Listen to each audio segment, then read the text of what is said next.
Bunu diqqətlə qulaq asın. Hər gecənin əvvəli Ramazan ayı daxil oldu, onun gecəsi. Məsələn, xiftən namazından sonra sübh namazı necə vaxtımız var? Bunun əsnasında 2 rükət namaz var, onu qılasan. 2 rükət namaz. Hər rükətdə Fatihədən sonra 3 dənə ixlasdır. 2 rükətdir. Hər rükətdə Fatihədən sonra 3 ixlasdır. Sübh namazı kimi qılınır. Niyyətin də budur. Ramazan ayın namazını qılıram qürbətən ilallah.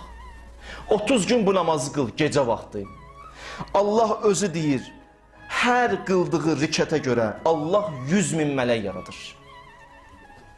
100.000 mələk. Bu 100.000 mələyin işi budur. Bunun günahlarını pozur.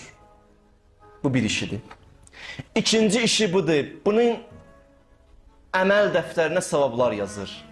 Üçüncü işi budur. Buna Allah mələklər yazır, hər gün yazırdı ora. Dərəcələrin qaldırır. Dərəcə qalxmasını yazır. Və elə bil hər rükətin müqabilində 70 dənə qul azad eləmişsən, onun savabını verir Allah sənə. 30 gün üçün qıla bu namaz. Görürsən, bir dənə ibadətdə Allah bu qədər fəzilət verir.